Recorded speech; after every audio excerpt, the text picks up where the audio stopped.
Good morning, councillors, good morning members of the public, and good morning staff, and welcome to our Ordinary Council meeting for February 2026. I would like to begin by acknowledging the traditional owners of the land throughout the Southern Downs, the Gidabal people, the Camberwell people, the Yugarapul people and the Bigambul people, and thank them for their continuing care for the waters and lands of this country. Unfortunately, Pastor Jeremy Greening has not arrived yet this morning, who was going to lead our prayer. So I will ask Councillor Cynthia McDonald to lead prayer for us this morning. Thank you, Mayor. Lord, please give us the strength to represent our constituents in the best way that we know possible. Give us the strength to stand up when we need to, in the face of adversity, and at times this can be very difficult. We also ask you, Lord, to look after our community, particularly those that have been adversely affected recently by the fires. There are those who have lost livestock, there are those that have lost homes, there are those that have lost fencing. We pray for our community and we hope to see fewer of these natural disasters within this region. Amen. Amen. Thank you, Councillor McDonald. We have all in attendance and no apologies. Sorry, are there any condolences? No. We have all in attendance and no apologies. And the confirmation of minutes, we have a recommendation that the minutes of the Ordinary Council meeting held on Wednesday, 28 January 2026 be adopted. Do I have a mover for that? Councillor McDonald and a seconder, Councillor Bartley. All in favour?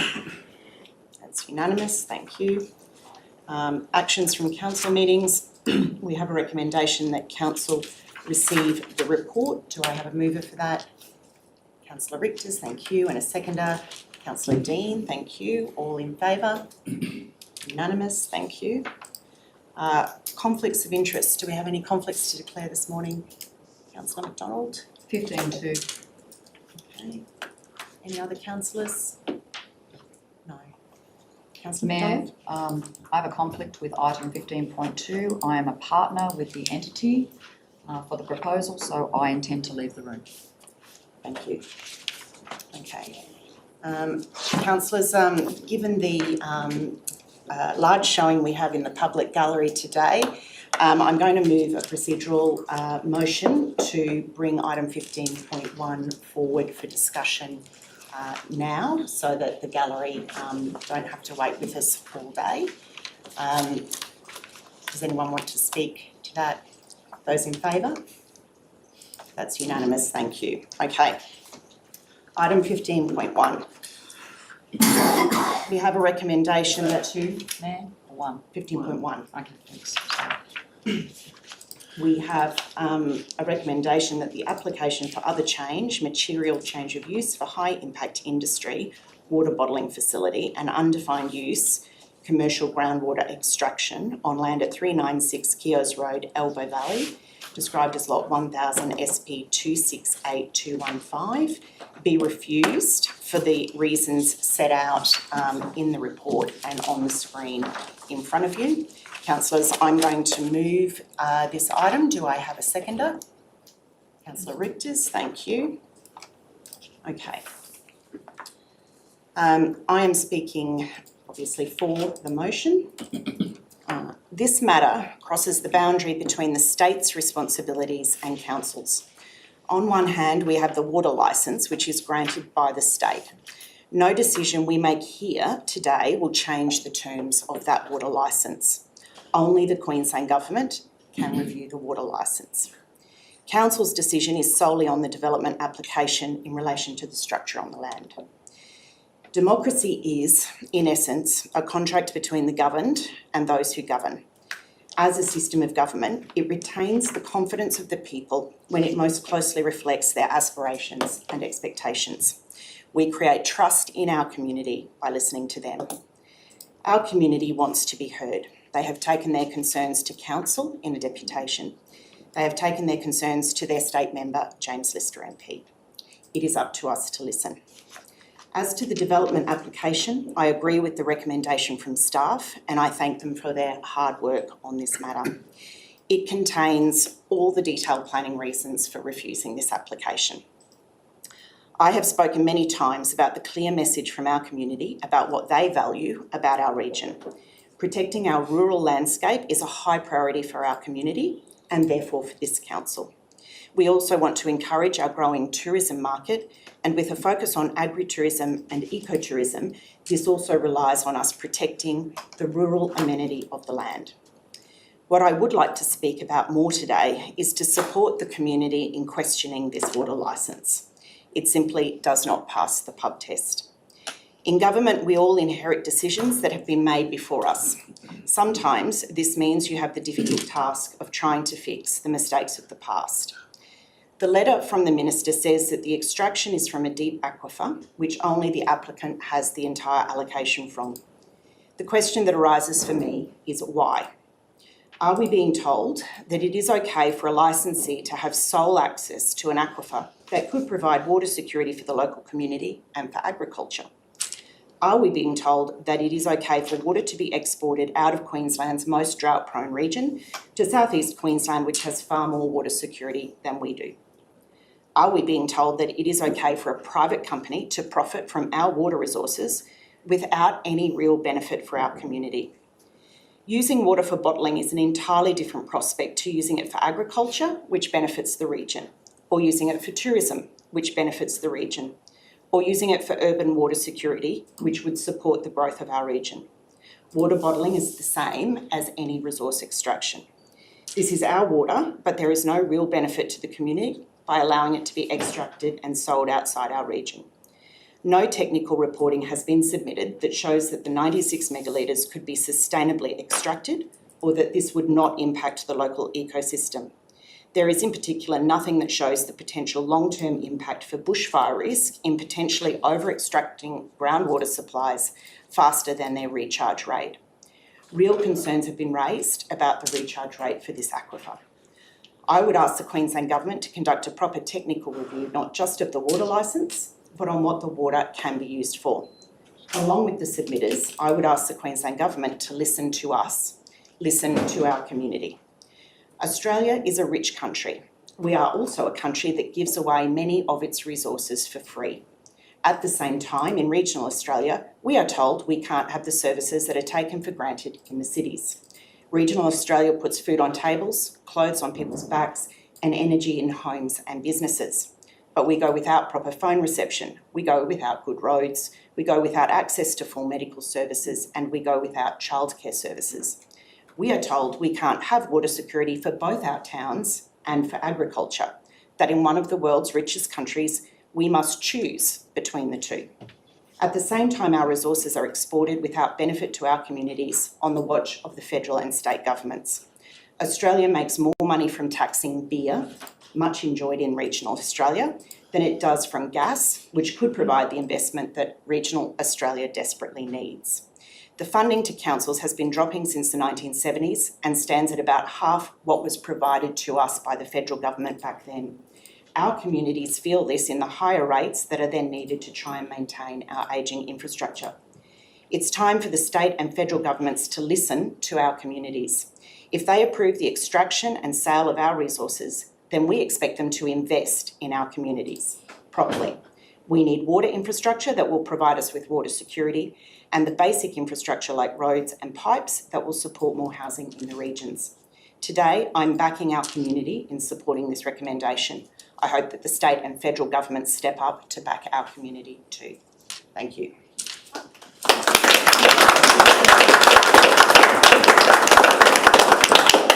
Councillors, do we have anyone speaking against the motion today? No. Councillor Richters, you seconded the motion. Would you like to go next speaking for? Sure, thanks, Mayor. I think I share your sentiment but have a slightly different view on things. This is one of the most difficult decisions that we will face as councillors. Over recent weeks, we have heard from many members of our community, farmers, residents and business owners and families who are deeply concerned about this proposal. The strength of feeling has been clear. and the level of public interest reflects just how important water, land use and rural livelihoods are to the people of the Southern Downs. I want to acknowledge that concern from the outset. In a region where agriculture underpins our economy and where seasonal conditions are never guaranteed, water security is not an abstract issue. For many people, it represents their future, their investment, and the ability to remain on their land. Those concerns are genuine and they deserve to be respected. My role here this morning is not to make a decision based on emotion, pressure, headlines, or public opinion. My responsibility is to make a lawful planning decision under the Planning Act and the Southern Downs Planning Scheme, based on evidence, planning merit, and the long-term interests of our region. And that is what has made this decision so difficult. Because when I have worked through this application carefully, every single document, the planning issues are not as clear-cut as the public debate might suggest. Firstly, I want to address the issues that has understandably dominated community discussion and the Mayor has touched on, which is water extraction. The amount of groundwater that may be taken from this site is controlled by a state water licence. That allocation is determined and regulated by the state government, not by council. This application cannot change that licensed volume, nor can it change the previously approved application. I want to be clear that the broader question of how much water should be taken from this region is a legitimate policy debate. Many in our community feel strongly about it, and I understand why. This is not a matter that council can determine through this development application. I wholeheartedly sympathise with landowners such as Peter Keogh. If the community wishes to pursue the water licence, it is appropriately directed to the Minister for Water and to our local state Member of Parliament. Our decision today must be based on the land use impacts that are properly before us. So when I turn to those planning matters, I looked closely at three key areas: the traffic, amenity and the built form. On traffic, the traffic impact assessment indicates that the local road network can operate safely, which is not a view that I share. While there appears to be inconsistencies in the material regarding daily and peak movements, many of the impacts raised by residents, such as road condition, safety and operating times, appear capable of being managed through conditions. For example, conditions that would require Keogh's Road to be upgraded to an 8-metre sealed standard, restrict heavy vehicle movements to the sealed haul routes only, limit movements to between 9 and 2 on weekdays to avoid conflict with school buses, to cap the heavy daily vehicle movements and require traffic logs to be provided. Moving on to amenity, the visual impact, the proposed building is substantial in size. However, it is located approximately 200 metres from the site entrance on a dead-end road, and visibility from the public would be limited or momentary. With appropriate conditions such as additional vegetation screening, non-reflective building colours and other buffering, visual impacts could have been significantly reduced or eliminated, helping to integrate the development into the rural landscape. I also contemplated conditions that would ensure heavy vehicle movements did not conflict with the existing resort use or any other permitted events to prioritise safety. While a number of identified impacts may be capable of mitigation through conditions, the question for Council is whether the proposal as a whole across all stages has demonstrated that its impacts are acceptable for approval. And that's why this decision has been so difficult, so finely balanced for me. The grounds for refusal are not overwhelming. There are aspects of the Officer report which I would raise concerns with, but particularly when matters outside Council's jurisdiction have been raised, and these impacts that may have been capable of being addressed through other conditions. However, planning decisions must consider the proposal as a whole and must be based on professional assessment against the planning scheme. The Officer's report concludes that the scale, form and industrial nature of the development are inconsistent with the intended character of the rural zone, and that proposal represents a level of intensity that is not appropriate for this location. After weighing the planning evidence, the submissions and the intent of the planning scheme, I find the planning minutes to be evenly balanced and no clear outcome strongly favoured. In circumstances like this, it is appropriate to rely on the professional planning assessment provided to Council. This decision should not be taken as a signal that council is opposed to rural industry or investment in our region. The Southern Downs needs economic development, and proposals that support jobs, innovation and diversification should be encouraged where they are appropriately located and designed. It is also important to be clear that future applications must be assessed on their planning merits, not on the level of public interest or objection. Each proposal needs to demonstrate that impacts can be appropriately managed and that it fits the character and function of its location. Consistent and evidence-based decision making is essential both for our community and future proponents if they are to have confidence in how council manages growth across the Southern Downs. To that end, I want to acknowledge the level of community engagement on this matter. While planning decisions cannot be made by popularity, the strength and consistency of community concern reinforces the importance of maintaining confidence in how we manage land use in our rural areas and the urgency of a rural land use strategy. As I have already said, this has been a difficult decision. I have weighed the planning evidence carefully, and I have reflected on what this proposal represents for the future character of this part of the Southern Downs, and for those reasons, I will be supporting the recommendation. This is not because the refusal grounds are overwhelming, it's because I am left ambivalent. I believe it is appropriate to rely on the professional planning assessment provided to council. And lastly, before I finish, I just want to acknowledge the strong work that has been done by Di and Angela and the rest of the planning team on putting together this comprehensive report. Our role as councillors is to make decisions that stand the test of time, legally, strategically, and for the long-term future of our region. Councillor Richters. Councillor MacDonald. I'd like to speak for the motion. Mayor, you have my 100% support in all of the comments that you made, and obviously the gallery's support as well. From my perspective, 8 years ago, we were in one of the worst droughts that I have ever seen in my entire life. For 3 years, it brought this region to its knees. Water, whether we like it or not, is a limited resource, and it's a natural resource. A decision was made before my time, before I sat in this chamber, and it's a decision that impacted this community greatly. It's part of the reason I sit here today. It was the catalyst for me to become a councillor, because I disagreed so heavily with the decision that was there. And I know that there's another member of the gallery who was also considering running for those reasons. So passionate about what happens with these natural resources and the impact that they will have on our industry and on our communities. I note this morning when I drove in to Stanthorpe, there's a sign, and the sign is very clear. It says, permanent water restrictions.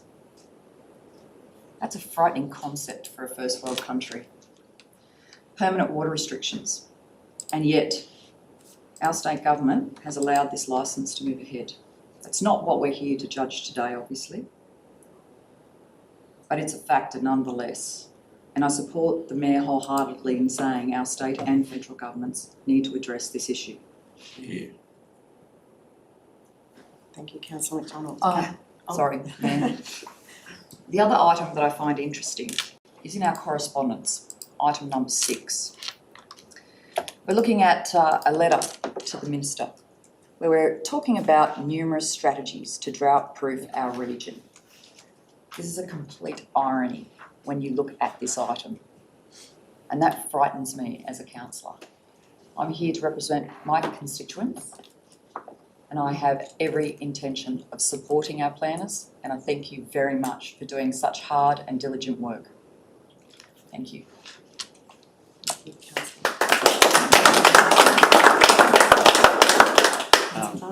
Thanks, Mayor. I certainly agree with all the comments that have been made this morning. I think we're all on the same page.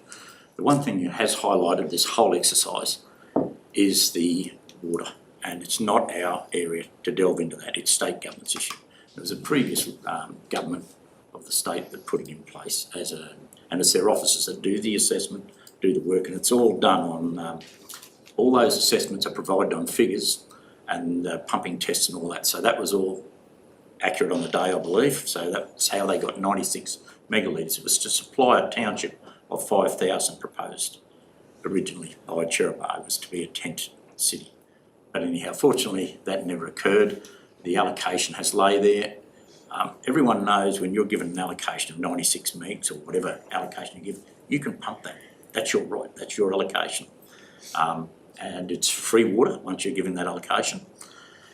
96 megs, yeah, they could have some of the best manicured gardens and lawns and everything around there because it was given for urban use, and that's what the use is.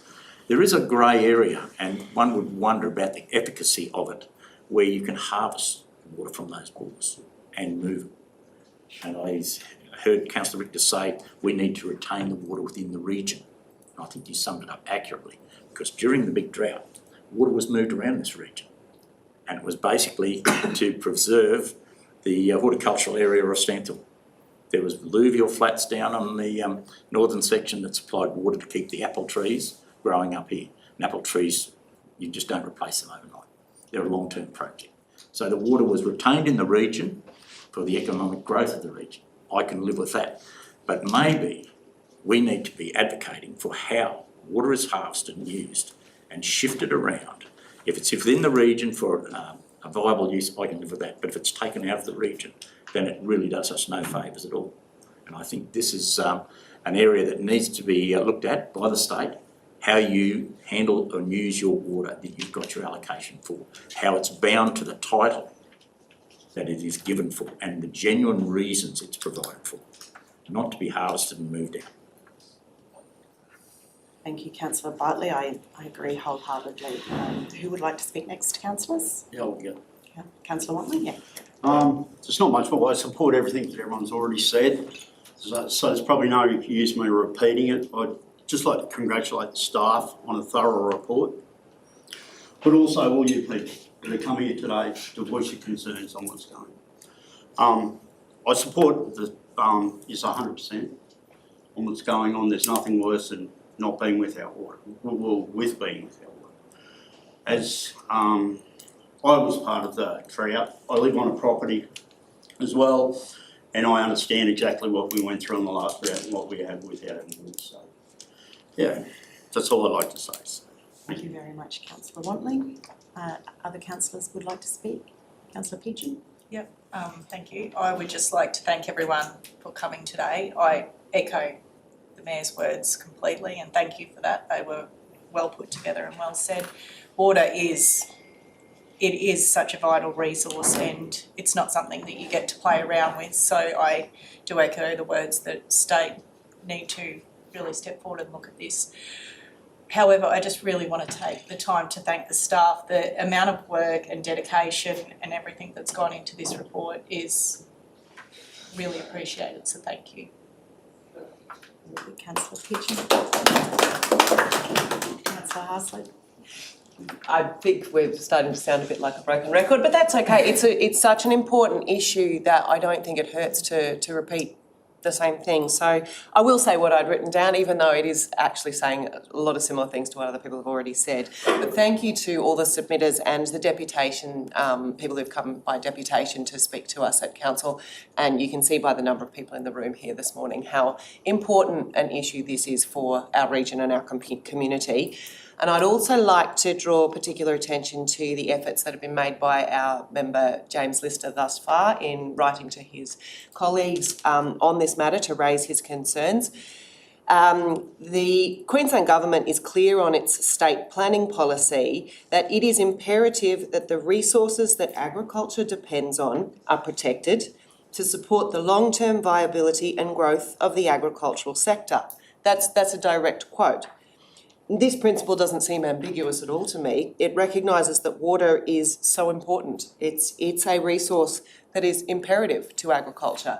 Anybody who's involved in agriculture knows that. You can't have agriculture without water. So it's not just a commodity, it's the lifeblood of our regional economies. So it is therefore really puzzling and concerning to me that approval was ever granted for the extraction of this so vital resource, and it's so fundamental to agricultural viability. And particularly when the intention has become clear that the extraction is to remove water from this region, where it's already under pressure as a finite and highly constrained resource, as others have spoken about before me. So it obviously is my hope that the application be refused, that's clear, but I would also hope that this council will lend its full support to Mr Lister in his endeavours to have the extraction licence reassessed by the state government.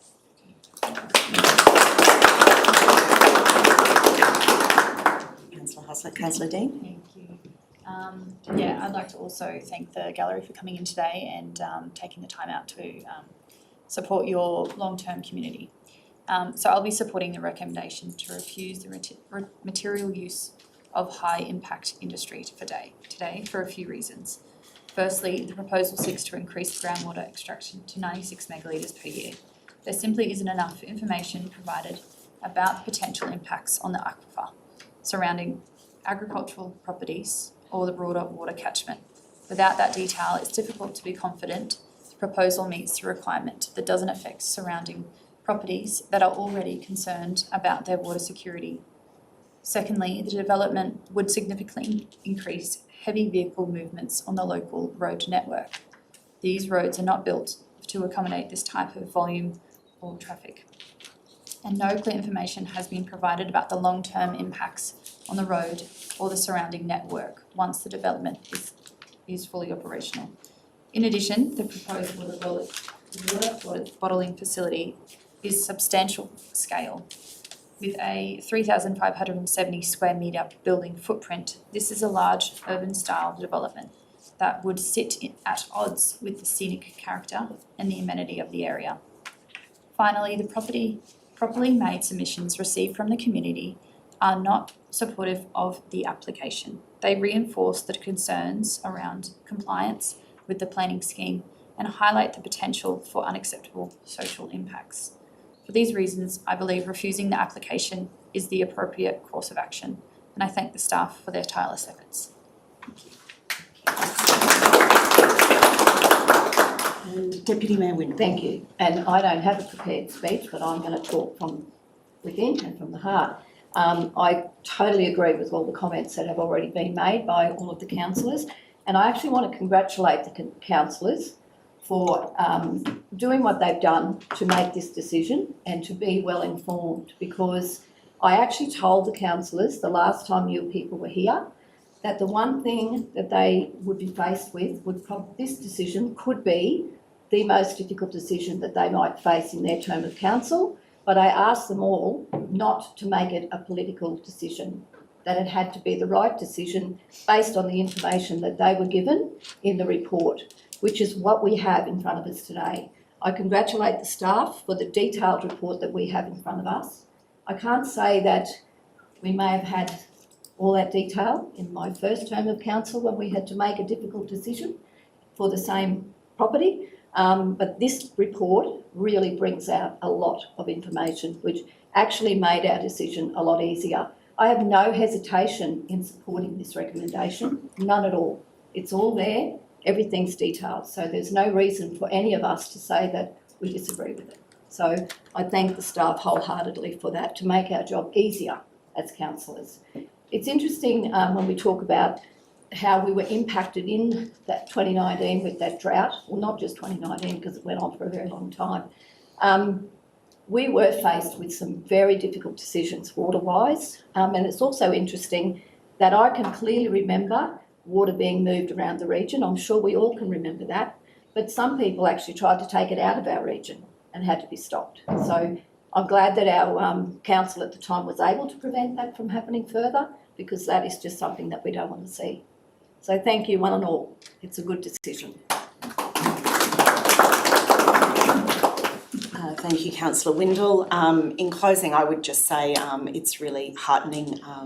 We have the planning decision before us and we have the recommendations, but I think it's really heartening for the community to see how unanimous councillors are about water security for this region and how important and central it is to what we do in this room.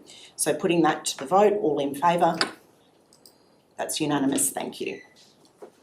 Thank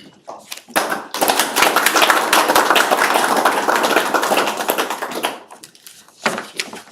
I'm not sure if the gallery can feel free to leave if you would like to, or you are always welcome to stay as it is an open meeting. If we can just say thank you. Yeah, thank you all, mate. We'll get out of your way. Thank you, everyone.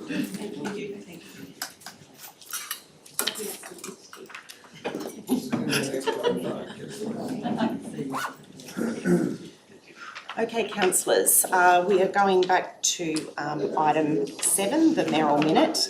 Now, I was actually going to move a mayoral minute on the bushfires. I know Councillor Bartley has also raised this, and I thank him for that, but as his was specifically on Karara, I will continue to do mine because it is broader and it relates to all the fires across the region. So my mayoral minute is that council move a motion of thanks to the Queensland Fire Service, Rural Fire Service crews and volunteers, community members, Queensland Police Service and council staff who assisted in the firefighting and recovery efforts across the region in relation to the recent fires in Karara, Stonehenge, Wild Ash, the 8 Mile and Applethorpe. In speaking to that, I would just like to say it was a difficult period given that there were so many events across a broad area of the region. We had over 30 crews out at one point in those fires. And I think the fact that no one was injured and that there was no loss of life, for that I think the Queensland Fire Service should, and all of the volunteers involved and the community members should be absolutely applauded. So that's a mayoral minute. Does anyone else want to say anything in relation to that? We also, of course, have the notice of motion where we can speak about bushfires. No? Okay. Yeah, I just want to echo your words again, but also thank the rural firefighters, everyone that was involved in all of those situations, the recovery effort of staff that have gone out. And it's no natural disaster is ever going to be good to have to deal with. So, yes, thank you to all the volunteers, people involved. Yeah, just to echo those words of Carla's and yours too. And it goes beyond the rural firefighters as well, because they have family, they have employers who have to allow them the time off work to actually go and do that. So it has a snowball effect and it continues to do that afterwards as well. So I congratulate to that depth as well for those people that were allowed those rural fireys the opportunity and the time to be able to go and deal with what they had to deal with. Whilst I'll also speak to the notice of motion, but I do want to just put out there that during the Wild Ash fire, unfortunately, a resident did lose their home, and him and his family have had to seek refuge elsewhere, and that's when the community has really stepped up. They've stepped up to providing with a roof over their heads so that their lives can try and get back to some level of normalcy. And I think that's just a true testament of what our region really stands for. Thank you, Councillor Richters. Going to a vote on that one, all in favour? That's unanimous, thank you. And moving on to the similar thanks to be moved by Councillor Bartley. The council move a motion of thanks to everybody who assisted in the firefighting effort during the recent fire event at Karara. So you're moving that, Councillor Bartley. Thanks. And a seconder for that, Councillor Warwick. Yeah, look, I passed through Karara on the Saturday afternoon after the event that occurred on the Friday to go on site, and it wasn't an active site. It was certainly clear for everybody to traverse the streets and have a look. And there was no sightseers, but I dropped in to see some friends as well to see if they were okay. But it pointed out the fact how close that fire came to taking out most of Karara's residents, and also infrastructure around there. Some of the old railway buildings that are probably heritage listed, they're amazing old buildings and they still sit there. It came right to the stumps of all those buildings, and they're old wooden buildings. So an amazing effort by the community and all the rural firefighters that went there, but the community really stepped up. Also Oceana, who donated resources, time, people to protect the community of Karara, and I think that's outstanding on their behalf. Honestly, if they hadn't come to the fore, I don't think Karara would be there today. And when you witness it right at the doorstep of people's houses, and how concerning it got. They didn't know where to evacuate to. They were really at wit's end. And I think the pub became the central point of meeting where people got together and formulated strategies as to how to fight the fire. But in the Saturday afternoon there was a bit of a debrief at the pub, that's for sure. And all the locals who put pods on their Land Cruisers and four-wheel drives and went out and put out all the residual fires. It just was an amazing collaborative community effort with firefighters, community and everybody pulling together. It just shows you what community is all about when you see that happen. But they certainly saved Karara, otherwise it would not be there today. Thank you, Councillor Bartley. Would anyone else like to speak to Councillor Bartley's motion? Councillor Richards? Thanks, Mayor. I support the notice of motion. I think it's appropriate that this chamber formally acknowledges the efforts of everyone who contributed to protecting Karara community during the recent fire event, and this was not a routine rural fire. For a period of time, the town of Karara was under real and immediate threat. The fire burned through backyards and right up to the homes. Firefighters were positioned between the advancing flames and the houses to prevent them from being engulfed in a dangerous situation reserved only for the last resort. The school was evacuated. A lot of residents were out fighting fires and left wondering if their homes will still be standing when the flames were out. Well, the pub was evacuated to the car park, left with nowhere to turn and fire on all sides. While vulnerable members of the community, including people with limited capacity to self-evacuate, were left to fend for themselves. This was a situation where the consequences could have been catastrophic. The outcome we achieved, no homes lost, reflects the extraordinary efforts of local residents, landholders, volunteers, firefighters, and organisations such as ACKNOWLEDGEMENT who stepped up when the situation became critical. It also reflects the actions of individual community members. One local resident drove his personal water truck up and down the boundary of the school, protecting the grounds from amber attacks and fire spread. Without that intervention, there is little doubt the school would have been lost. The Karara community did not wait for help, they stepped up for themselves and for each other. However, while this is important to recognise that what went well, it is our responsibility to reflect honestly on the level of risk the community faced and the reliance on local effort to manage that risk. The officer's report states that Council provided disaster management oversight. In practice, the way the disaster management framework provides coordinated oversight, situational awareness and local level coordination is through activation of the local disaster management group. In this case, the local disaster management group was not activated. And that concerns me a little. When a whole town is under real threat, when homes are being defended at the property line and critical community infrastructure is at risk, the community would reasonably expect that the full disaster management arrangements would at least be actively considered as part of preparing for escalation. My concern is not about the outcome we were fortunate to achieve. My concern is about preparedness for the outcome we could have faced. If conditions had deteriorated, if fire behaviour had intensified, if large-scale evacuation had been required, or if there had been loss of property or life, we would rightly be asking whether every available lever within the disaster management arrangements had been used. This is not about laying blame or pointing the finger. Emergency events are complex. Decisions are made quickly and often with incomplete information, and people involved work professionally and under pressure. But when a whole community is under real threat and the formal disaster management arrangements are not activated, it is reasonable to ask why. This is about understanding decision making, it's about understanding escalation thresholds, and it is about making sure our systems are ready to scale if the situation deteriorates. We have experienced serious fire events in this region before, including at Wollongara. Each event should strengthen our arrangements and improve our readiness for the next one. And for that reason, at the conclusion of my contribution, I'll be tabling correspondence that I have sent to the Minister for Police and Emergency Services, requesting an independent after-action multi-agency review, and with those findings as far as possible being made public. This is about learning, this is about preparedness. and it is about giving rural communities confidence that when their town is under threat, the disaster management system is ready to respond at the scale required. So Mayor, I'd like to move that my letter to the Minister for Police and Emergency Services be tabled. We haven't seen that letter, Councillor Richter, so if you could pass that up, please.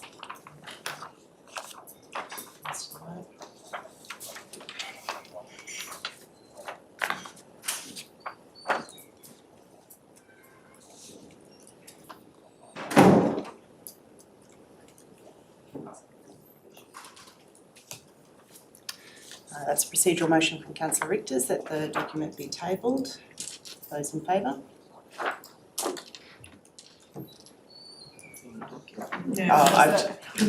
I've just checked that it doesn't breach the standing orders of what can be tabled. In my view, it doesn't breach the standing orders, so it is a document that can be tabled. Yes, but those in support?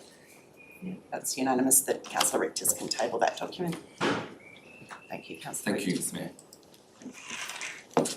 Does anyone else want to speak to that motion? Councillor Watley? Can I just quickly say thank you to all our rural firefighters and all the volunteers, because it could have been a lot worse. There could have been more property damage, even possibly a loss of life without these guys. So thank you so much. Mayor, obviously it was a very difficult situation. I said on the Saturday morning I was called by constituents that were very concerned about what had occurred. I will say, obviously there are lessons that can be learnt from these type of things. I will agree with that, and certainly from my military background, we do scrutinise, and so do the other agencies scrutinise what has occurred during these events. What is good to know and is fantastic to see is that we have provided support to the communities that were affected. So we've stepped up and made sure that some of the people there were incapacitated, unable to actually leave their houses. There were 24/7 carers involved. They have been given medical support, psychological support, and we have certainly provided a lot of support as a council, and I'd like to recognise that as well. So not only from a council perspective, but there are other agencies involved in this, in supporting those communities, because it would have been quite a shock for those residents to have the fire so close to their houses. And I can understand why I was receiving those phone calls first thing at 9 in the morning to say, come and have a look at this is just incredible. But the fact is, we as a council and other agencies are providing support to the community, and I'm very proud to see the work that we are doing to assist and facilitate this assistance to those that have been affected. Thank you. Thank you, Councillor McDonald. Mayor, given I've already done my contribution, I'd like to ask a question of maybe the CEO or maybe the General Manager. The support that Councillor McDonald was just talking about, I think it would be good, if possible, to outline some of the support that has been provided. If we could do that. I'll take that on notice. Yes, I will actually also speak to the motion. I have a few things to speak to. I think, yes, Councillor Bartley, it's interesting the support that Asiona provided in that event. The community were very thankful.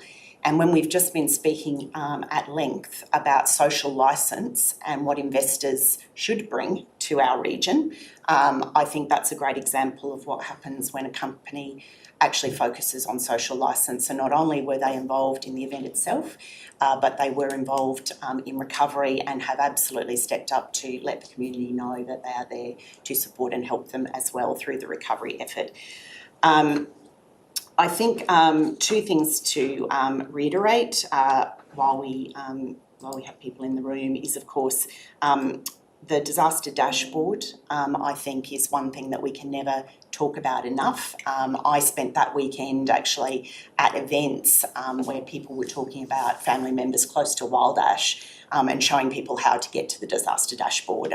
We need to get that message out. It is the one point of truth for what level of alert you are in and whether you are getting close to a prepare to leave. I'd also say, having been through the 2019 bushfires myself, the Girraween fire caused the evacuation of my section of Yuki. And something that a number of residents are not aware of is that evacuations are a QPS-led event. And when we get to evacuations, as we did in 2019, QPS actually comes to every single door. So I know that people do get concerned about their ability to evacuate, but that's when they identify people in need and they assist them. So I've been trying to reassure people that should they get to that stage, they will see QPS in an evacuation. As to Councillor Richter's statements about the activation of the LDMG, disasters are complex, but the reason that Queensland has the best disaster framework in the world is because it has a framework. We have the Disaster Management Act, and in particular, as regards activation during bushfires, we have an incredibly clear level of activation under the Queensland Bushfire Management Plan. By following the frameworks in the Disaster Management Act and in the Queensland Bushfire Management Plan, it means that in complex situations you have a very clear line of when and when you shouldn't go to alert, stand up, activation. Both the District Disaster Management Group Chair and myself were at all times in lockstep about this being an agency-led event and not having triggered any of those Queensland Bushfire Management Plan triggers for activation. I'd like to reassure people that yes, it's complex, but the whole point of the local disaster management group and the district disaster management group is to ensure that we follow the frameworks that have been set down, and those frameworks are there because they work well in an emergency. People know when they are going to be agency-led, people know when to start to escalate. And I feel absolutely confident that, as does the District Disaster Management Group, that the Karara fire was very well handled by the Queensland Fire Service. And I think questioning their management of that event, I personally think is unfair to them. As we said in the notice of motion, they did an excellent job. We had no injury or loss of life, and I think that speaks for itself as to their management of the event, and I think they should be applauded for that. Councillors, does anyone want to speak? Anyone else want to speak to that motion? Councillor Windle. I'd just like to add to that, Mayor Melissa. I remember clearly the fire at Wollongara, and we can sit here and look back at that and say, if this and if that, and what if this happened and what if that happened.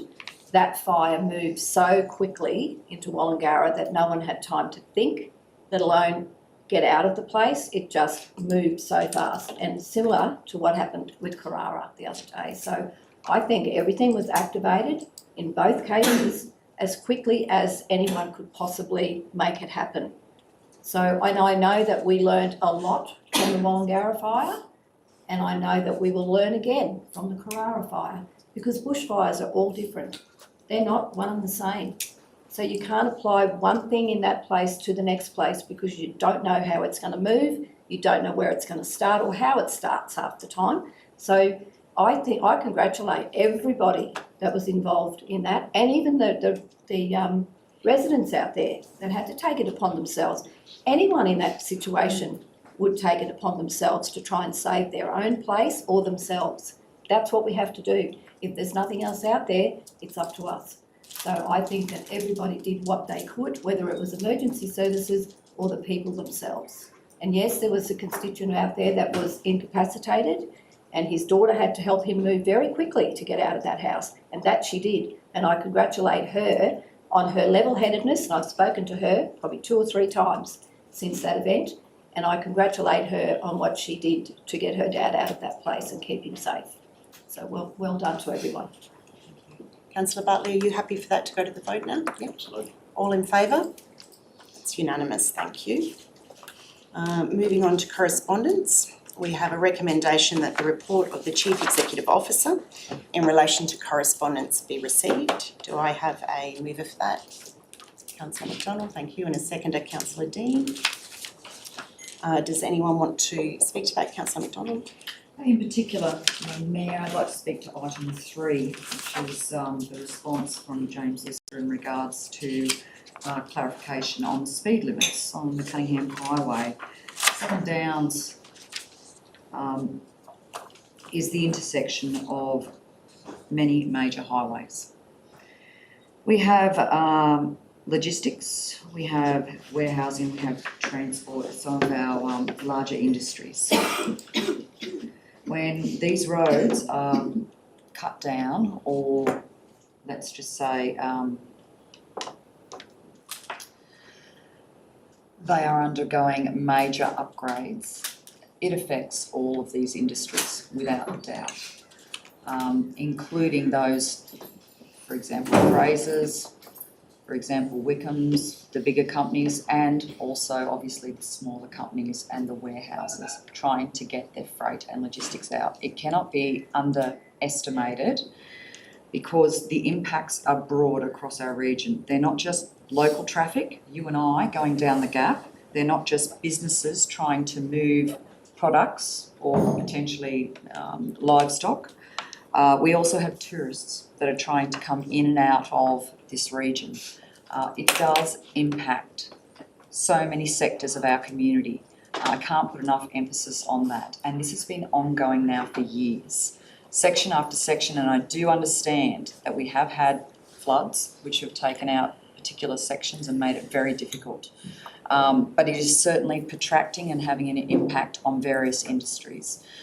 So I understand what he is saying in regards to it has taken a length of time, but I support you fully, Mayor, in regards to this. I think this item needs to be pushed higher to the Minister.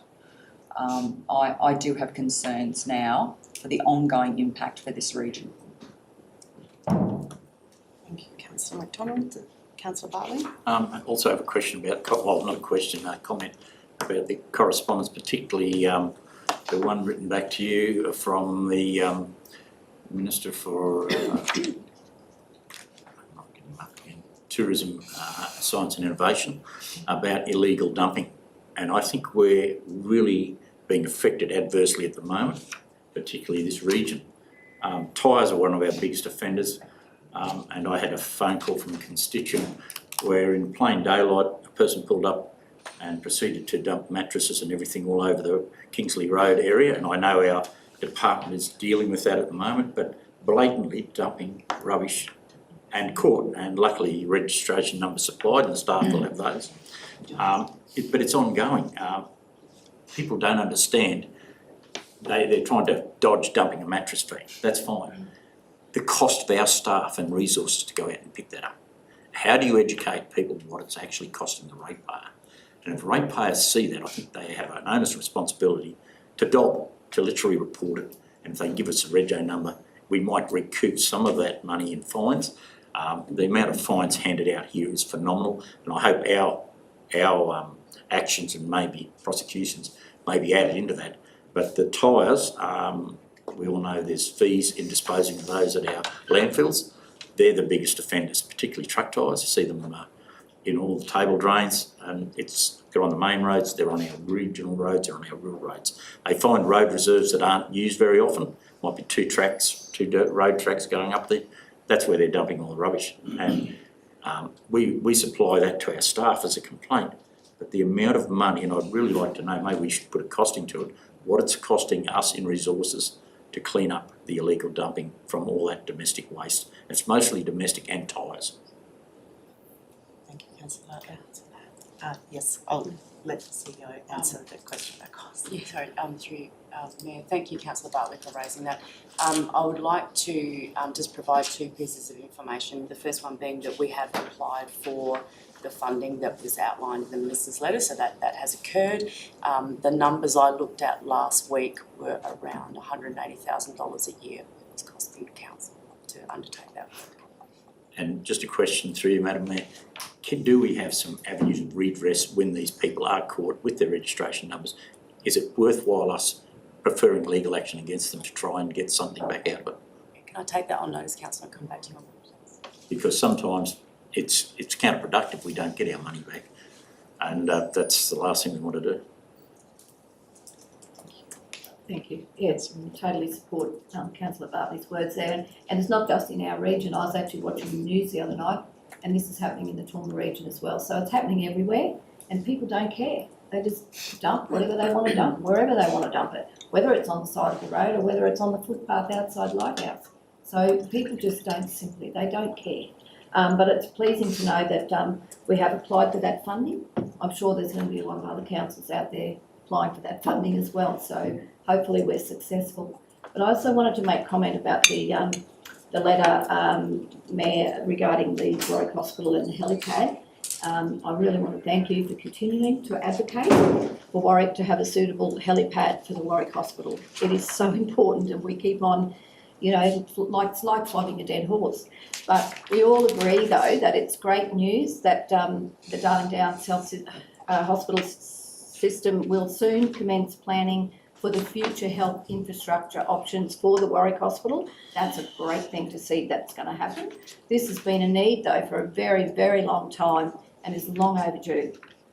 But however, the non-existence of a helipad near the Warwick Hospital is a major issue, and it needs to be addressed as a matter of urgency, and I'm pleased that Mayor Melissa is pushing harder and harder for that to happen. So thank you. Thank you, Councillor Windle. Does anyone else want to? I'll just give an update on a few items from there, and thank you for all the councillors for pushing some of these really key advocacy issues. Following the letter from James Lister in relation to those roadworks, there was a press release by the Minister on the 13th of February 2026, which promises us, and let's all hope that this is true, that they are going to, quote, properly rebuild the Cunningham Highway and make it safer for locals, freight operators and anyone travelling through the region, and that the upgrades will fix the underlying drainage and stability issues, as well as cut down on the vehicle damage we've all been dealing with because of the deteriorated road surface. So that we hope that that is the case, and that rather than patching, we get a proper rebuild of that very important Cunningham Highway entrance to our region. The other thing I'll just update people on is following my letters on the helipad. I do have a meeting with Darling Downs Health next Friday to discuss options to try and get something closer to the hospital. It's really something we had been told that they were going to be looking at options, but when it became clear that that was going to be tied up in this longer term review, I think it was clear that that timing was simply not going to be acceptable for the helipad issue, and that we had to extract that out. Okay, all those in... Can I just acknowledge one thing? As a truck driver who drives a B-double every Monday night on these roads, I go through these roadworks and they are doing a good job. The guys, you can see they're cutting them bases down and doing a very fantastic job. Just one thing to everyone, please be patient. The last thing you want to see is an accident on these roads, because there is a lot of roadworks close together. But I thank you for all those guys that are working on them roads as well. They are doing a fantastic job, you can see that. So, thank you. And Councillor? Yeah, I think it's great that we put up all the budget submissions, both for federal and state government budget considerations, and I really hope that we are successful in all of those submissions. I'd just like to put on the record that there are three others that I note why they haven't been included, because we haven't got current resolutions on them, but three other advocacy items that I would like to see us pursue in the future with our state and federal governments is the replacement of the Carnarvon Bridge in Stanthorpe, the rebuilding and repair of the railway line between Ballandine and Wollongara, and some money from the state or federal government to help with a business case to look into the further development of the Massey industrial precinct. They're the three things that I would like to see us advocate on in the future. Councillor Richters, okay, going to a vote on that, all in favour? That's unanimous, thank you. Moving on to item 10.1. We have a recommendation that council, pursuant to Standing Order 1.2, suspend Standing Order 6.2 for the sole purpose of receiving the petition, with all other standing orders to remain in effect, and receive the petition and note the matter has been referred to the General Manager, Infrastructure, Assets and Projects for investigation. Do I have a mover for that one? Councillor Dean, thank you, and a seconder, Councillor Huslett. Are we happy to go to a vote on that, councillors? All in favour? It's unanimous, thank you. Item 11.1, we have a portfolio report from myself this month, and a recommendation that Council's Prosperous Communities portfolio report be received, which I will move. Do I have a seconder for that one? Thank you, Deputy Mayor.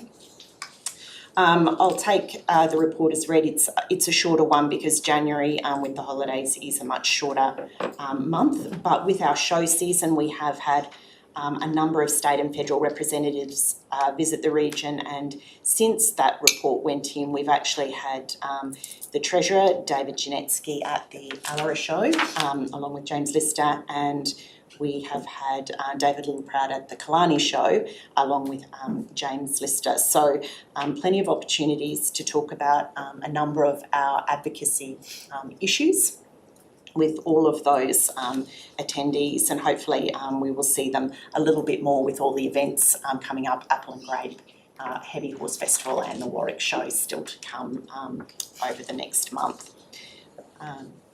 Yes. Could I just speak on that one? Yeah. Thank you. Look, it's been a really busy start to the year, particularly for yourself. I mean, all of us seem to be very busy at the moment, and it's going to be ongoing. But however, we know that the things that you've included in your report there, Mayor Melissa, is really only a snapshot of all the things that you actually do each day. There's always other things that crop up unexpectedly that require your attention. Meetings or phone calls with residents and councillors or executive staff. And this doesn't include the many other meetings and phone calls that you have with ministers when you're advocating so strongly for our region. Your schedule leaves you with very limited time for anything else outside council, and I appreciate everything that you do, and I can see that it's going to be ongoing for some time yet. Absolutely it is, Councillor Wendell. It's certainly a marathon, but one that I definitely enjoy and love doing. So it's not hard to find the energy when it's something that you're passionate about. If we are we ready to go to a vote on that, councillors? All in favour? It's unanimous, thank you. Item 12.1, we have a recommendation that council note the Chief Executive Officer's status report. I have Councillor Richters as a mover and a seconder, Councillor Wendell, thank you. Councillor Richters, nothing? No. Are we happy to go to a vote? All in favour? Oh, sorry, yeah, question? Just in on where it says about the community grants, I'm sorry I can't find that email. Would I be able to get that sent through again about the list of community successful people in the community grants? Thank you. Okay, all in favour? It's unanimous, thank you. On to item 12.2, the Warwick District Disaster Management Group. We have a recommendation that council, in accordance with section 24(1) of the Disaster Management Act 2003 and section 5(1)(c)(2) and section 5(2) of the Disaster Management Regulation 2014, nominate a member and deputy member to the Warwick District Disaster Management Group. As the LDMG Chair, I'm going to move that motion, and Deputy Mayor, will you second? Thank you. And I will move an amendment motion to say nominate Mayor Melissa Hamilton as member and Councillor Carla Pigeon as deputy member.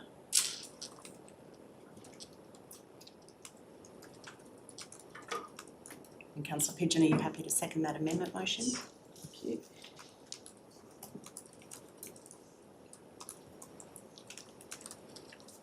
While Marion brings that up, I'll just say that obviously we have been looking at the governance of our local disaster management group, which is now getting in much better form. The district disaster management group are also reviewing their appointments and governance, and I think it's good to see that happening. Does anyone want to speak to the amendment or against the amendment? I mean, I'd just like to, not that I don't have any issues with the nominations. I just think in good governance, perhaps maybe the deputy member should be the deputy mayor, given that it's not unforeseeable that the district disaster management group and the local disaster management group may be stood up and meeting at the same time, and having two people who are exactly representative on both committees might cause conflict there. I'm happy to speak to that, councillor Richters. So in considering this, I actually spoke to a number of mayors across Queensland. Of course, I think it's in the report, or perhaps it's not, but Mayor Springborg is the Gundawindi representative to the District Disaster Management Group. And one of the other mayors that I spoke to, in all of them, the mayors were the member appointment.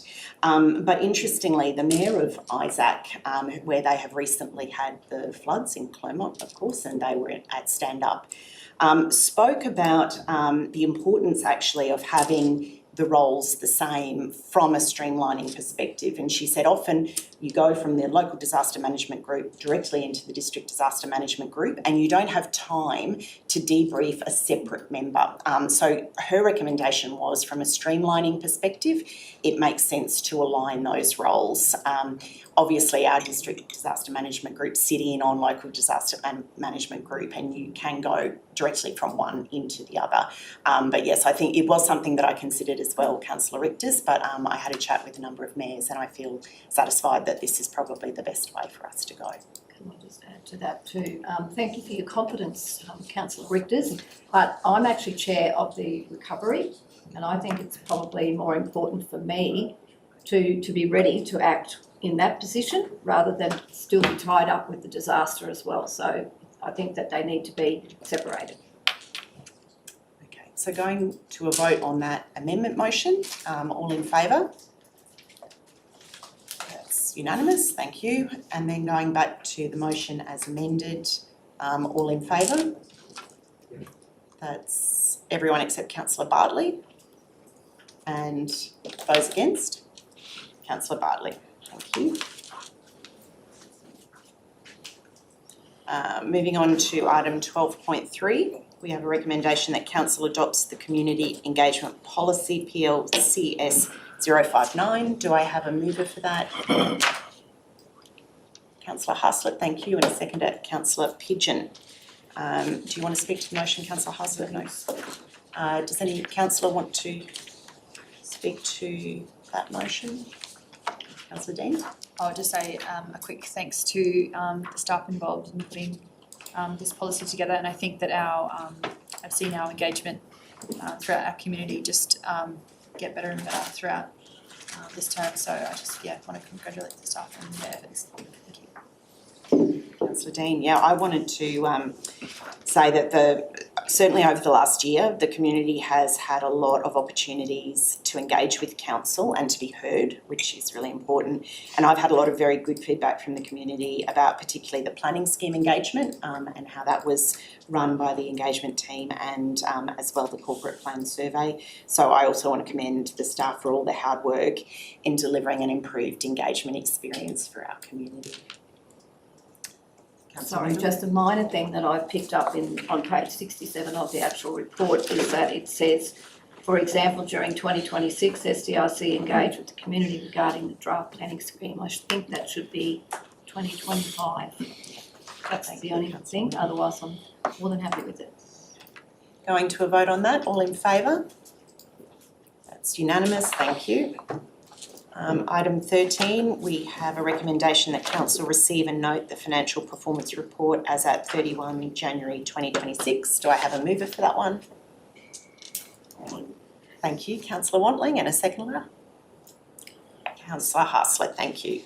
Okay, do you want to speak to that, councillor Wantling?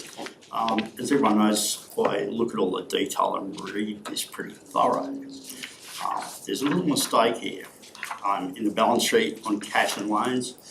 As at 31st of January 2026, council had 73.3 million in cash at bank and investments, of which approximately $47 is unrestricted cash.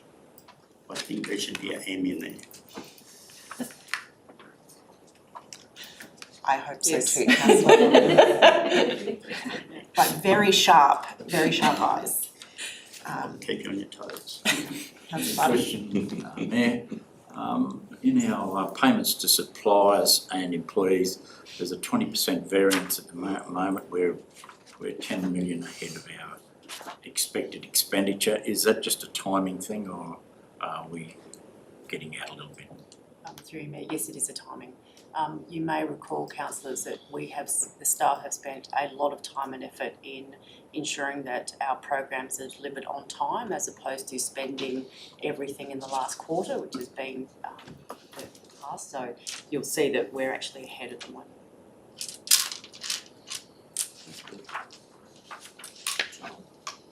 Councillor Richters? I feel like I talk about this nearly every time the financial report comes up, but the capital expenditure graph at the moment, spent and accumulated, is above the red line, but it is plateauing. Do we have any concerns here? Through you, Mayor, thank you for the question, councillor. No, we don't. That just shows the lull over the Christmas-January break. Thanks. Thank you. Okay. All in favour? It's unanimous, thank you. Item 13.2, we have a recommendation that council provides no objection for the conversion of the state lease term lease to freehold land at lot 92 on BNT 538. Is there a mover for that one? Councillor Haslett, and a seconder?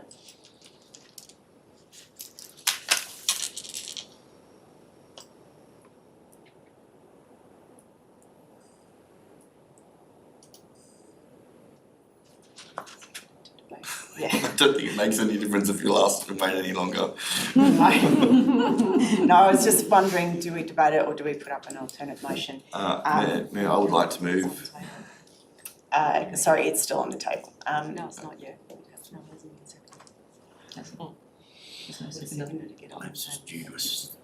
Yeah, but we can't move an amendment that changes it to the opposite, so we'd have to put an alternate motion. Sorry. But is someone happy to second for the purposes of debate? Thank you, Councillor Pigeon. For the purposes of it. Okay, does anyone want to speak for this motion? I'd like to ask a question, please, on it, through you, Chair. So in the report there, in the background in the report, it makes it quite clear that this is quite a separate question to permanent road closure. I suspect this is why the room is hesitant to back this.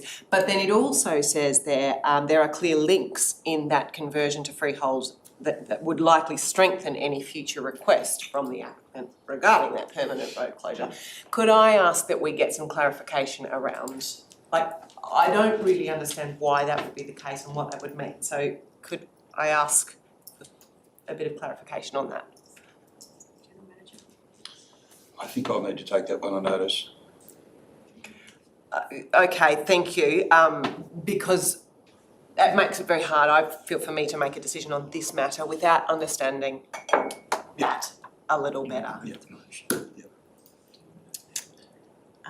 Yeah, we'll take the question on notice and we might be able to, we can always come back during the meeting if we get an answer. During the meeting, I was like, should it be laid on the table? I was just going to say, do you want to lay it on the table? I would like to move a procedural motion to lay this item on the table. Mayor, could I maybe suggest for councillor Hazard that she moves a procedural motion to adjourn the item to later in the meeting, because laying it on the table is Okay, that we require a report to come back to council. but I'm happy to do that, yes. Thank you, councillor Ritters.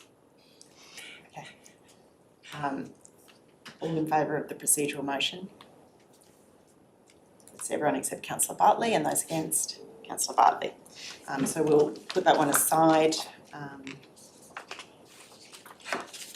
move on to item 13.3. We have a recommendation that council pursuant to section 99(1) of the Land Act 1994 advise the Department of Resources that council does not object to the application for a permanent road closure over part of the road reserve adjacent to lot 1 on RP 815366 and lot 3 on SP 340870, subject to these parcels being amalgamated with the adjoining lots in the proposed development. Do I have a mover for that one? Councillor Haslett, thank you, and a seconder? Councillor Dean, thank you. Do you want to speak to the motion, councillor Haslett?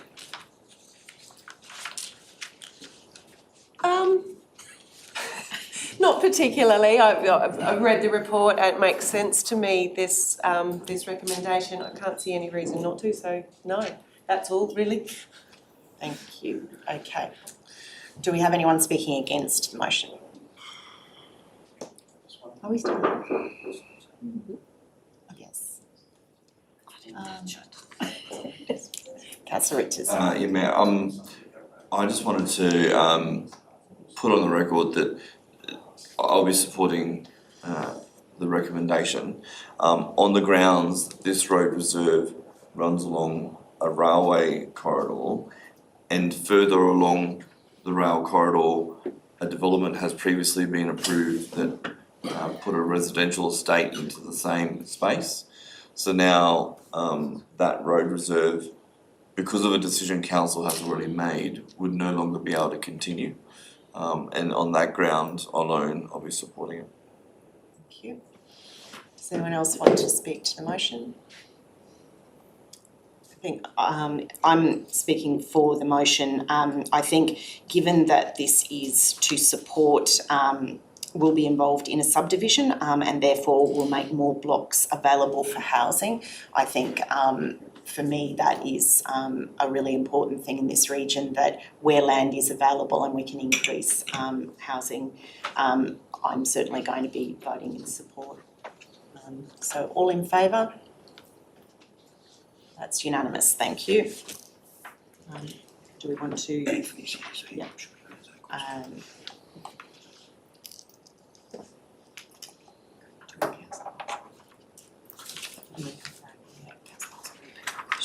Ask the question again. Yes, I'm gonna Hustler, yeah. Yes, so we have Manager Governance here to answer the question in relation to 13.2. Re-ask the question? Yeah. So my question through the chair is, in the report it says that this is quite a separate decision to the question of the permanent road closure, but it also says that conversion to freehold would likely strengthen any future request from the applicant to permanently close the road. So what I don't quite understand is how can it be a separate question but at the same time influence potentially a future decision? What does that mean? Through the chair, what I intended by that was they're separate questions. So you can say yes to one and no to the other. But the fact is that the freeholding, at the moment, it's a licence, not a freehold. So if the person owned it, they would have arguably or potentially, in the eyes of the ultimate decision maker, they would have a better standing to argue for a permanent road closure if they own it, as opposed to just having a licence to occupy or to graze. But they are definitely separate and distinct. I guess what I'm not quite understanding is why that would be the case. Is that because of precedent, or like why would they have a better standing? Because their licence expires. So they may not be renewed on their grazing licence, so they may no longer have an interest in that land. in the fullness of time. I can't remember the term of that licence. It may be a significant period yet to run, but at the end of the day, the state could still cancel that grazing licence and the person would have no interest in the land. Whereas if they owned it, and they would then argue that I want to close the road because I want to absorb it into my land and do other things. That was my thought process. Through you, Mayor, to the CEO, have we received information in regards to who the applicant is? Councillors alone, obviously it doesn't necessarily need to be public, but I don't know if I've got a conflict of interest. I wouldn't have a clue because I don't know who that applicant is. So is there any way that that information can be shared with councillors before we make a decision on it? Because I don't know if anyone around this room might have a conflict of interest. We do, the company search came back late yesterday, so I can send that through. It hasn't gone through to councillors yet. I can make sure that that's gone through. It's been responded to all councillors this morning. Then, Mayor, can we adjourn the item again until later so that we can actually read who the applicant is and know if we do have conflicts of interest with the applicant? I haven't read it. So, I mean, obviously this morning I was on the road to Stanthorpe with the roadworks. So we have, It has been received, it was received at 9:36 this morning. 9:36 during the meeting. so we have a procedural motion to adjourn item 13.2. Have to go to a vote on that. Okay, all in favour? It's unanimous. So we'll put that one to one side again. Actually, I might just ask the CEO if it would be possible just for someone to print that so that we can, during the break, look at it. No one having to go into our computers.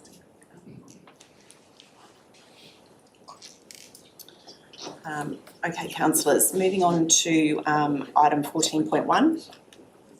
We have a recommendation that council, following the tender evaluation, enter into a contract with BK Civil Group for the provision of unsealed road maintenance services for flood rectification works in the Southern Downs region in accordance with the schedule of rates for the proposed treatments as provided in the tender, with an estimated value of $1,052,281.76, and delegate authority to the Chief Executive Officer to enter into any variations to the contract terms as deemed necessary for the duration of the contract, and authorise additional works under the contract to meet Queensland Reconstruction Authority disaster recovery funding arrangements, funding timelines for reconstruction works.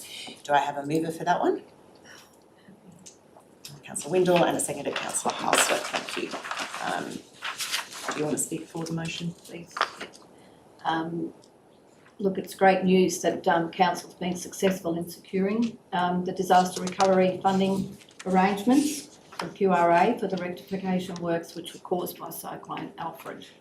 And I think we all remember that quite clearly. It was quite uncertain for us at the time. Nobody really knew what to expect.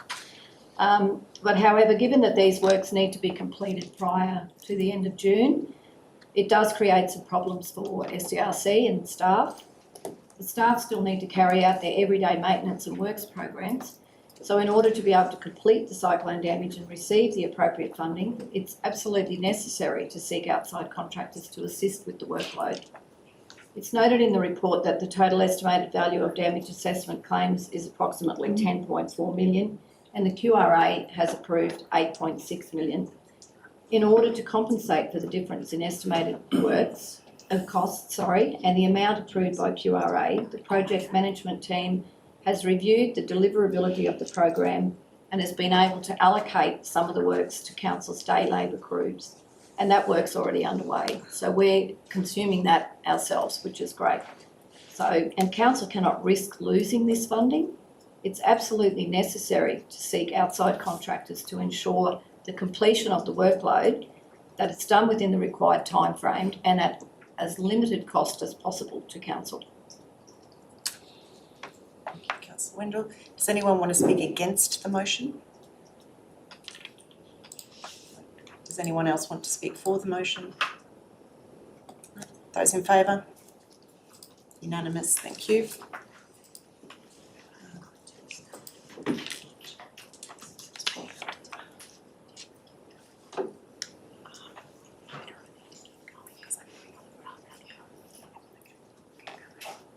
next item is? Item 15.2, yes, thank you, councillor McDonald, leaving the room. We have a recommendation. Noting the time's 10:27, should we adjourn for the staff awards? We were just talking about, and we think we might be able to finish shortly, and then we'll do the service awards. But if we go too long, we will adjourn, but there's not much to go. So item 15.2, we have a recommendation that the application for reconfiguring a lot realignment of boundaries, 6 lots into 6 lots, located at Rogers Creek Road and Cactus Ridge Road, Rogers Creek, formerly described as lots 4, 6, 7 and 8, SP 322823, lot 2277, SP 232698, and lot 80, SP 309862, be approved subject to conditions. Do I have a mover for that? Councillor Richters, thank you, and a seconder. Councillor Dean, thank you. Do you want to speak for the motion, Councillor Richters? Yes, Mayor, thanks. I know that we are always at pains length when we're talking about the changing of boundaries on rural land. And I wanted to state that I wholeheartedly believe, support and will consistently continue to make decisions in line with the state planning policy that relates to that agricultural land should be used for agricultural purposes, and minimum lot sizes need to be maintained as per our planning scheme. The reality is that minimum lot sizes do not apply to reconfigurations of lots. They only apply to subdivisions. If we intended on having restrictions on minimum lot sizes for reconfiguring a lot, we would have included it in our planning scheme. We didn't include it in the last planning scheme, it's not in the new planning scheme. And if there needs to be a policy discussion about that, then I suggest that we do have that discussion. But as it stands right now, there is nothing within our planning policy, our planning scheme, that would prevent this reconfiguration from proceeding. And so that's the basis on which I'll be supporting it. Thank you, Councillor Richters. Do we have anyone speaking against the motion, Councillor I'll Bartlett? speak against the motion, Mayor. Whilst Councillor Richters points out there's nothing in the planning scheme that prohibits it, I'm afraid there is. And it's under PO 37, Performance Outcome 37. And it says, rearrangement rounds of existing lots results in new lots are generally the same size as existing lots being moved. That's a requirement of PO 7, if you read it carefully. It's in the report. That certainly isn't the case, because some of them have been reduced in size up to 90%, 95% in some cases, 93%, another one at 58% reduction in size of the original title that's being moved. That is in contravention to our planning scheme, and it's stated by the officers. The officers do point that out. And also, it does not lead to increased fragmentation of rural land. I think it's been fragmented, definitely. And it does not increase the potential for conflict between rural and non-rural land users. And everyone will know the western part of our region is the ideal place for intensive animal activity. It's very difficult to get anything approved in the way of intensive animal activities at the moment, or industries. Councillor Pigeon can attest to that. She applied for one in the last term of council, and we saw the amount of submissions and the amount of people come out against it. It's very difficult to try and shoehorn in any intensive animal, and that can be a chook farm, that can be a piggery, that can be feed lots for lambs or whatever. The trouble is we're running out of room, and it's a viable part of our agricultural industry to have intensive animal. And unfortunately, every time you move or create smaller lots that become ideal for becoming a rural lifestyle and building a house on, it even talks about how the houses should be constructed, if they are ever built, in this report. And that is a concern. So what you're doing, you're creating conflict, there's no doubt about it. I remember some conflict occurred when there was the suggestion of renewable energy heading that way, particularly that area, and went to a meeting in the Greymere Hall. And a lot of the people that moved there for lifestyle didn't think it was right that people should bring renewable energy to their doorstep. that wasn't there when they came, they didn't want it to come afterwards. Well, I'm afraid the intensive animal is there. And it's also commented on this report again too, where it says this area is expressly identified as being potentially impacted by lawful non-residential uses. In commencing a residential use, the owners acknowledge and accepts that the use may be potentially impacted by omissions from lawful non-residential use, and that would be an odour overlay from an intensive animal industry. That is a major concern. So what we're doing, we're removing the tools in the toolbox of producers to intensify the use of their property, and lot feeding is an important part, because in a drought, that's the only way you'll get your food, is lot feed, and every producer becomes a lot feeder. I understand that one of them will go down to 7.3 hectares. That's a fairly small lot in that area out there. Again, it talks about also the road where they're going to be moved to, that they're not allowed to complain about the dust futuristically. But I guarantee you'll get complaints about dust. And it says, the planners say, and I acknowledge this, whilst it is acknowledged the smaller lots are generally not the same size as existing lots, the proposal aims to consolidate the land for rural production, and the bigger lots will be well suited for intensive animal futuristically, and will provide for the coordinated land management. The smaller lots have been designed to complement the existing lot pattern within the locality. The particular lots on the North Cactus Ridge Road, the similar size, also located on the other agricultural purposes. So I'm afraid every time we create more of this, shall we say, rural lifestyle in amongst intensive animal industry areas, we create conflict. So that's why I'm against it. I've been consistently, as a councillor, in the business of protecting good agricultural land for rural use, but I'm afraid we're taking some out of rural use now. Thank you, Councillor Bartley. Both Councillor Richters and Councillor Bartley have raised issues as regards compliance or non-compliance with the planning scheme. Could I ask for the staff to give us some clarity on those points? Certainly, through you, Mayor Hamilton. For us, the scheme does include, Ange, I'll introduce, and then if you have any specifics you'd like to add. The scheme does reference the fact that rearranging of the boundaries can happen if it's creating a pattern that is complementary. There's a section in the scheme that quite specifically says that it results in lots generally the same size, or the rearrangement results in the more sustainable rural land resource. So the fact that what this particular design is doing, and this is on page 149 of the report, is trying to create lots that match the smaller lots in that same lot pattern in the locality, and then consolidating to create larger and more sustainable rural purpose lots, that's lots 4 and 5. So that's the provision that we are assessing this against in terms of the design of the subdivision, the reconfiguration of a lot. I'm sorry, I should no longer use subdivision as language. And we think that matches the performance outcome 37, which are other requirements contained in that current scheme. Angela, is there anything you'd like to add? Through you, Minister. The only thing I was going to add is that as part of the duration consideration, what we have to look at is the location of the existing blocks, particularly in relation to any conflicting uses, and whether the proposed realignment moves those lots further away, which results in a potential for less conflict, i.e. can a house now be further away from, say, an intensive animal use than it could have been if the lot was where it was already located.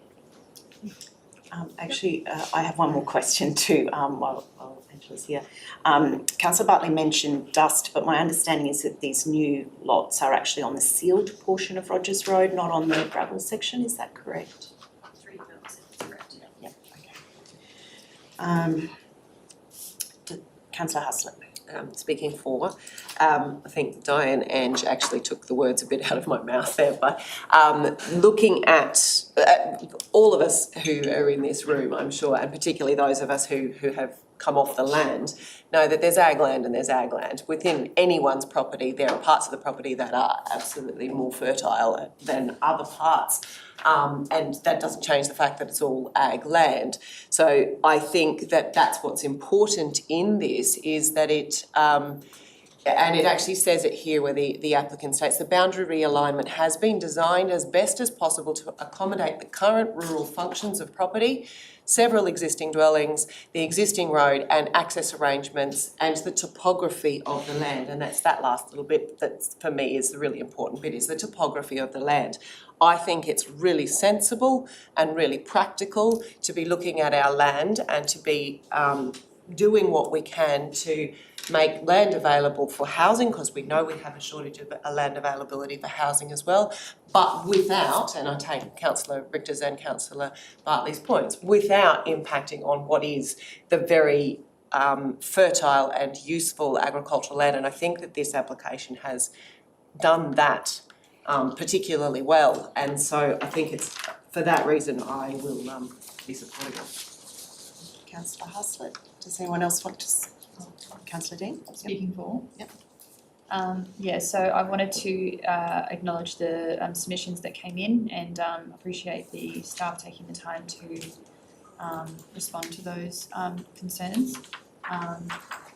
One of them being the increase in traffic. Staff noted that they anticipated them to be low, and I'd just like to acknowledge the comments of my previous councillors in support of the application. Thank you. Thank you. Anyone else speaking against? Councillor Watling? I have to agree with Councillor Bartley here. It's not because it's Councillor Bartley that I'm agreeing. This is my own opinion. I've identified the same things as Councillor Bartley. And as it says here, council will not be sealing Rogers Creek Road or Cactus Ridge Road as a result of any dust complaints received as well. There's no use repeating what Ross has already said. I have my concerns on this development, and I'll just leave it at that. Thank you. Thank you, Councillor Watling.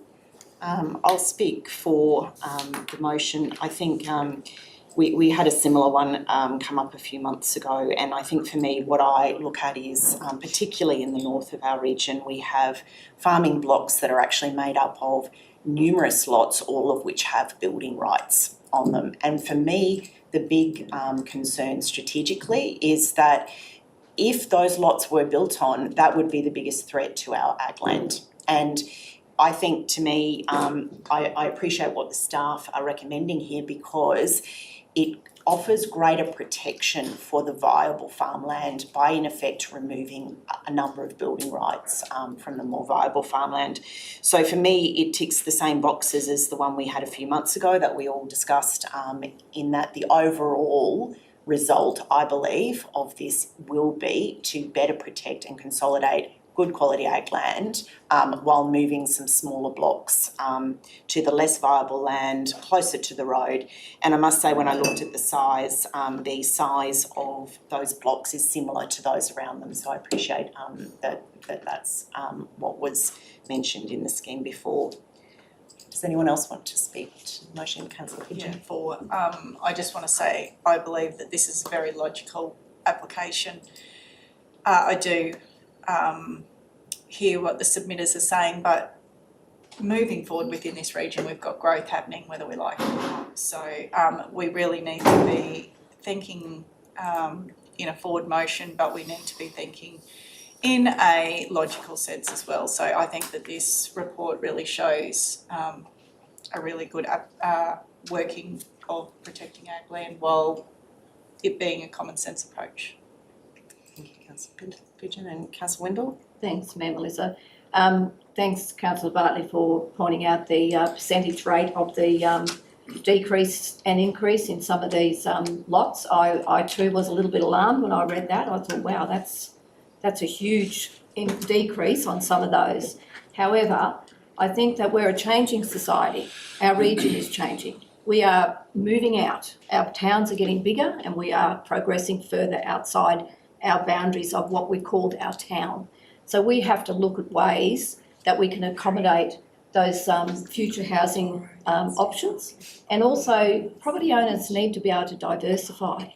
There's a lot of properties around here that that have areas and pockets of land that are not viable. They can't use them for agriculture or horticulture or lots of different things or grazing. So if there's an option there that they can diversify and use those pockets of land for other things to provide an income for the future for themselves and also to provide opportunities for others, I fully support it. Thank you. Do you want any right of reply, councillor Richters? Or you have to Yeah, I go do, through man. I do. First of all, what everyone's said, I think, is a great contribution to this discussion. The Mayor's question of the planning staff pretty much took away the content of my right of reply, in saying that where you can't meet a performance outcome, you can meet the acceptable outcome, and the acceptable outcome has an additional clause on there which talks about things other than existing site lots being the same. I just wanted to note that on Springs Road, not only a few kilometres away from this, there is a lot that's 6 hectares. So it is keeping within the lots around it. And I'll just want to reiterate what I said before. If there is a clear desire of this council to change how we deal with reconfigurations of lots, then we need to do that through our policy discussions when it comes to the planning scheme, and contributing and having that reinforced by our land use strategy that we will get to soon.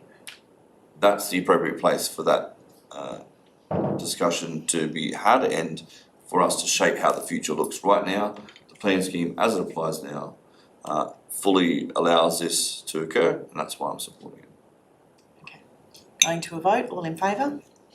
It's councillors Pigeon, Hustler, Dean, Richters, Windle and Hamilton, and those against, councillors Bartley and Wantling. And Mayor, I'd like to call a division on that, please.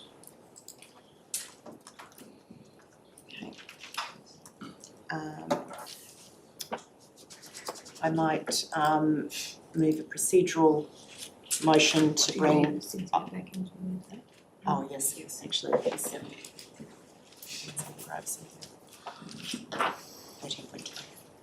Yeah, I don't think that this is just my thoughts, I don't think we're going to have time to do the 2 remaining items without it significantly going over 10:30. So I'd probably like to move a procedural motion that we adjourn.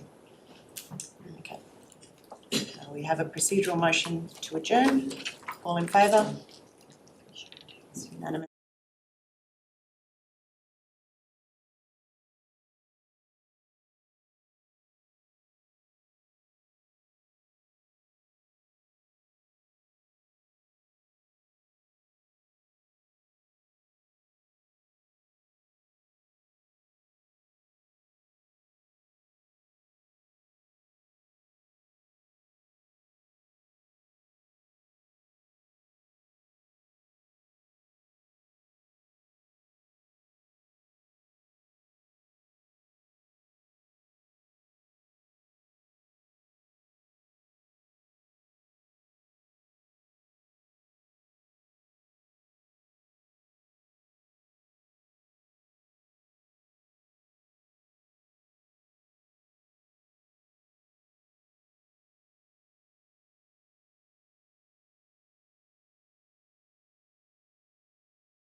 I have my viewers. Okay, welcome back, councillors. I'm going to move a procedural motion to bring 13.2 back on for discussion. All in favour? Unanimous, thank you. So we had councillor Huslett as the mover of 13.2 and councillor Pigeon as the seconder. Now that we've had the question answered, we will open that up for debate. Do you want to go first, councillor Huslett, as the mover? Certainly, sorry, thank you. Just finish the morning tea. Sorry. I'm finding this one the most difficult one for today's meeting because I think that we're kind of being asked to make a decision on one thing here, but with a very, very clear, in fact written in so many words, indication that the decision that we make on this has a direct implication on what I think should be a completely separate decision, which is why I asked the question that I asked earlier. And I'm still unclear as to quite how one affects the other because I'm not an expert in this area. However, reading this report specifically on this question that's being asked of the request to change from leasehold to freehold, I can't see any reason why not to support the recommendation. Councillor Richters, are you speaking against? I certainly am there. Yep. I will speak to this from a stewardship point of view. I'm not against freehold land. I'm certainly not against agriculture or other like industries. Farming is the backbone of our region, but this decision isn't about supporting farming or other recreation. This decision is about whether the land that belongs to the public should be permanently removed from the public estate. Once Crown land is converted, it doesn't come back. That's a one-way decision, and we need to be satisfied that the land is truly surplus to the public need before we support it. And I think there is a broader context here that we shouldn't ignore. Across Queensland, there is a very clear message from communities. Public assets are not there to be sold off unless there is a compelling reason. People expect governments at every level to protect what belongs to the public, not to reduce it bit by bit over time. The community understands that once public land is transferred into private ownership, it is gone for good. They expect us to be cautious. They expect us to be conservative with public assets. They expect us to ask a simple question before any disposal: is this land genuinely surplus, or does it still have value to the public? Because if we get that wrong, the loss is permanent. So what concerns me with this one is what the community is telling us. Residents have written to council saying this issue is significant for public safety, emergency access, and the broader community. They have asked that the decision be made transparently and properly recorded because of the consequences for people who rely on that access. We've also heard directly from long-term locals. One resident also told us that they've used Murphy's Crossing Road for over half a century until I couldn't anymore. He went on to say that the road is important as a major fire break, a recreational road, and believes that it will be zero cost to the ratepayer. That's not theory, that's lived experience. And this is just coming from residents. This is not just coming from residents. The Granite Belt Wine and Tourism Board wrote to us this week and made the point that connectivity is central to the region and that public roads are not simply transport corridors. They are part of the visitor experience and the infrastructure that enables dispersal, exploration, and longer stays. They also warned that restricting established public routes constrains the ability of tourism operators and local businesses to fully participate in regional growth. They also highlighted the broader issues of emergency access. So when I look at this, I don't see surplus land, I see access value, I see emergency value, I see tourism and economic value, and I see a strong community concern. Road reserves are not just lines on a map, they are future options, and in a fire event, they are the movement corridors. Once access is lost, in practice, it is very hard to get back. So there is also the broader public interest in access to the natural values of this area, including the beautiful Severn River. These places are part of our shared landscape and community value. So for me, the question is simple. If there is ongoing public value for access, safety, connectivity, tourism, or future community use, then the land is not surplus. And if it is not surplus, then we should not be supporting its conversion to freehold. I'm also conscious of the precedent. If we support large-scale conversion where there is still legitimate public interest questions, then over time we will continue to shrink the public estate decision by decision. That is not good stewardship. Given the scale of the land, the access implications and the fire risk context, and the clear message we're receiving from residents and industry, I'm not satisfied that this land has no ongoing public value, and for that reason I will not be supporting the recommendation, and if this motion should fail, I will be moving an alternate. Thank you, Councillor Richters. Does anyone else want to speak for the motion? I would like to, I'd reply that if. I think there's a few once. more against, yeah. Those speaking against, Councillor Bartley. Thanks, Mayor. I thank Councillor McDonald for raising the matter of who the applicant might be, and that has certainly enlightened me of an interesting situation, what that actual land beside the road is used for, and now I've worked it out. I recognise a lot of those names out of an industry. I'm not connected to them in any which way, shape or form, so I don't have to declare a conflict, but I can tell you it probably isn't for agricultural pursuits. The community have come to us and presented. They have explained their genuine want and need for that to remain as an access and a road reserved for the public. And I understand, particularly the emergency services one, they made a lot of common sense in situations where they would like to access that particular road reserve. It's a road reserve, we don't have to maintain it. Under our traffic asset management plan, it clearly articulates it can stay in its raw state as it is. But I think, to my opinion, it's a little bit a case of someone being a bit greedy and wanting more land and wanting more privacy.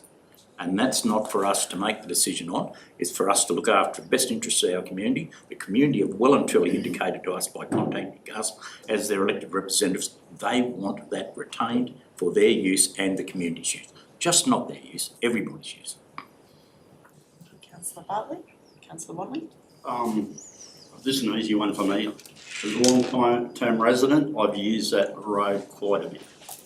There's some nice rivers along there as well, and part of it, so yeah, it's an easy one. So, thank you. Councillor Dean. Thank you, Chair.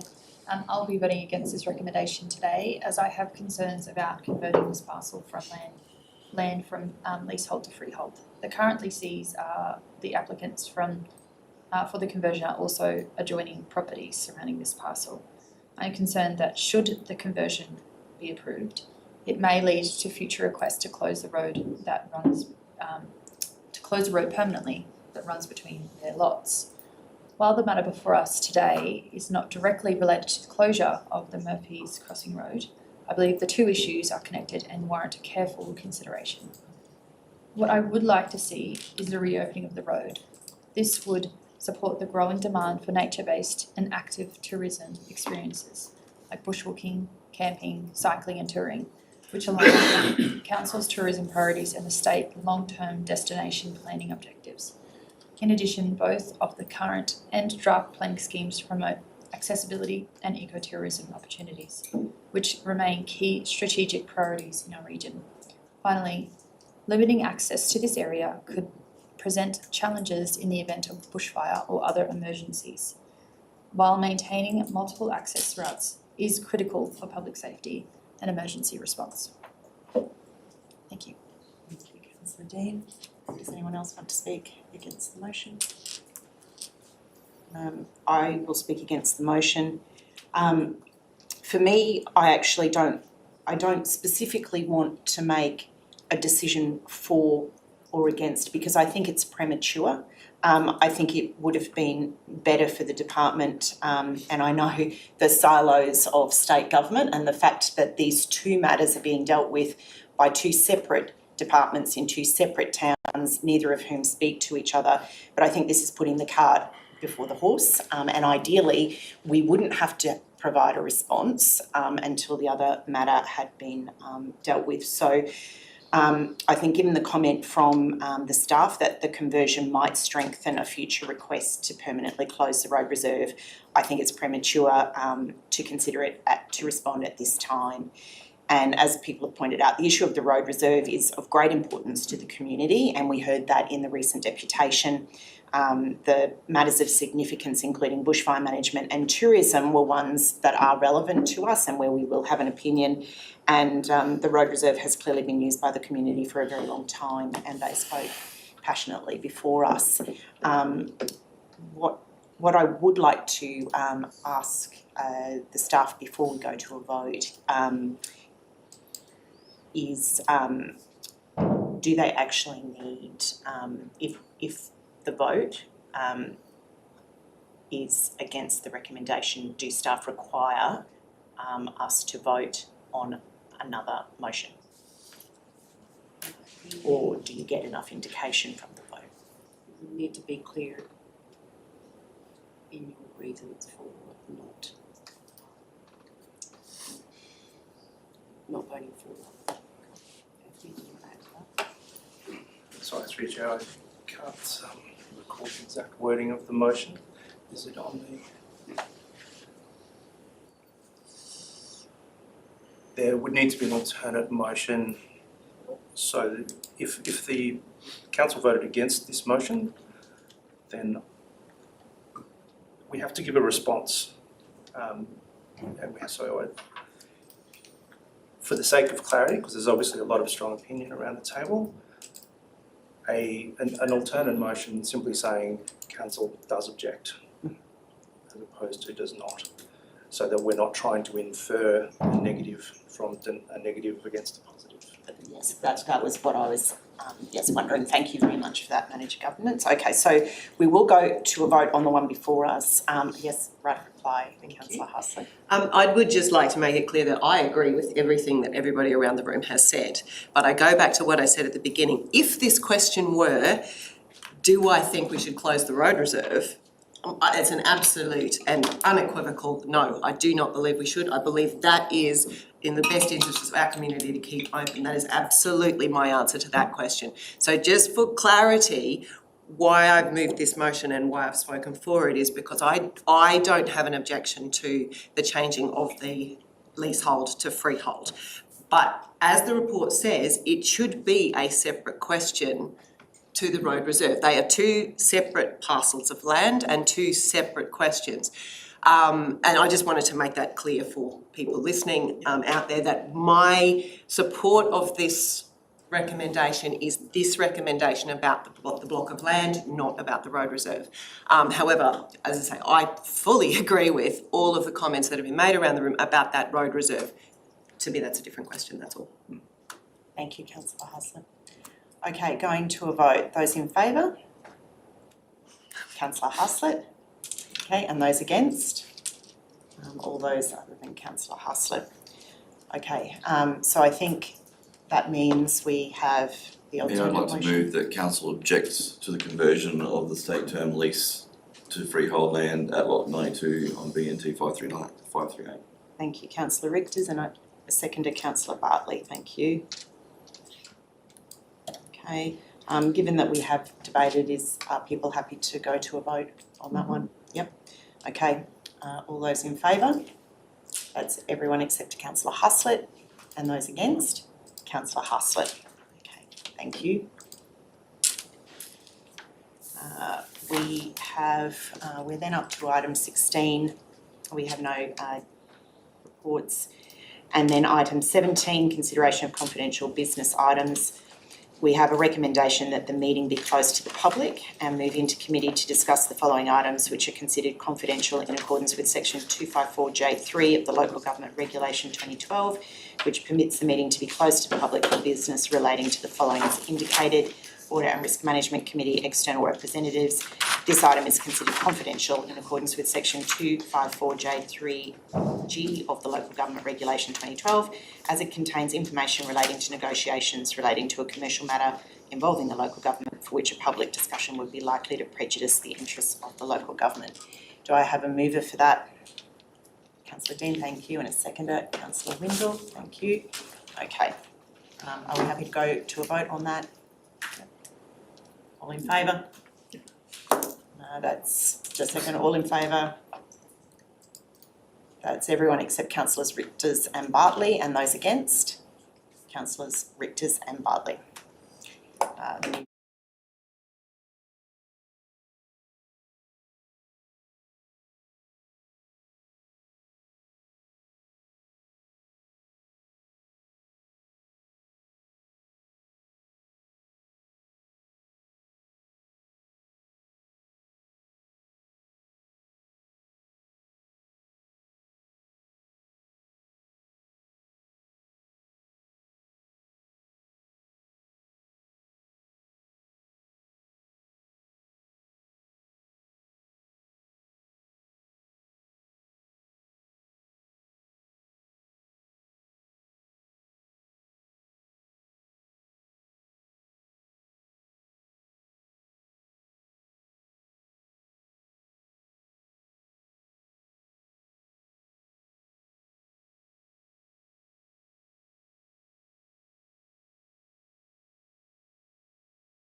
Welcome back. We have a recommendation that Council resolves as follows. Council acknowledges the dedication and diligence of the outgoing external independent members of the Audit and Risk Management Committee, Ms Kerry Phillips, Ms Melanie Jacobs and Mr Tony Trace, and thanks them for their service to Southern Downs Regional Council during their terms of appointment. Approves the appointment of external independent members to the Audit and Risk Management Committee in accordance with the report, and grants delegated authority to the Chief Executive Officer and delegated officers to negotiate and complete the terms of appointment such that the expiry date of the terms is staggered so that they do not expire in the same year. Do I have a mover for that? Councillor Dean, thank you, and a seconder, Councillor Huslett. Going to the vote on that, all in favour? That's unanimous, thank you. We have no general business, so I declare the meeting closed at 11:40 a.m.